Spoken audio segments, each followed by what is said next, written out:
পৌষ সংক্রান্তি এলেই গাজীপুরের কালীগঞ্জ উপজেলার বিনিরাল গ্রামে প্রাণ ফিরে পায় শতবর্ষী ঐতিহ্যবাহী মাছের মেলা।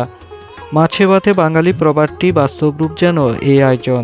শুধু মাছকে কেন্দ্র করে গড়ে ওঠা একদিনের এই মেলা এখন আর কেনাবেচা নয়, মেলাটি স্থানীয় মানুষের আনন্দ, উৎসব আর মিলন মেলায় পরিণত হয়েছে। বুধবার সকালে মেলায় ঢুকতেই চোখে পড়ে মানুষের স্রোত। গ্রামে শুকিয়ে যাওয়া বিলের পাড় ঘিরে সারি সারি দোকান, হাঁকডাক আর দরদামের শব্দে মুখর চারপাশ।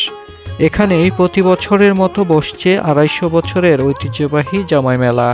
মেলাটি সর্ববৃহৎ ও ব্যতিক্রমধর্মী মাছের মেলা হিসেবে পরিচিত।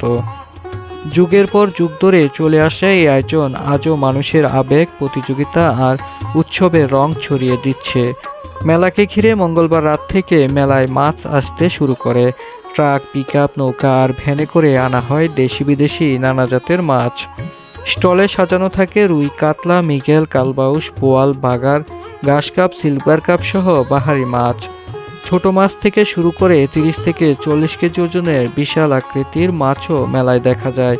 দর্শনার্থীদের সবচেয়ে বেশি আকর্ষণ করে বিশাল আকারের মাছগুলো। বিনিরাইলের এই জামাই মেলার মূল বৈশিষ্ট্য মাছ কেনাকে ঘিরে এক ধরনের অলিখিত প্রতিযোগিতা। কোন জামাই কত বড় মাছ কিনলেন তা নিয়ে চলে আলোচনা। শ্বশুরবাড়িতে সম্মান আর সামাজিক মর্যাদার প্রতীক হিসেবেই বড় মাছ কেনার এই প্রচলন গড়ে উঠেছে। মাছের পাশাপাশি বিনিরাইলের এই মেলায় বসে বিভিন্ন ধরনের মুখরোচক খাবারের পসরা। বিশেষ করে মাছের পর এই মেলার সবচেয়ে আকর্ষণ এখানকার বিভিন্ন জাতের মিষ্টির।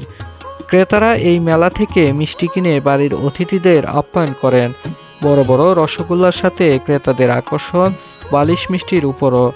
এছাড়া বিভিন্ন ধরনের ভাজা পোড়ার খাবার তো আছেই। সবশেষে বলা যায়, বছরের এই একটি দিন যেন বিনিরাইলের এই মাঠটিতে নেমে আসে উৎসবের এক আমেজ, যেখানে সমাগম ঘটে বিভিন্ন জেলা উপজেলা থেকে আগত লক্ষাধিক মানুষের।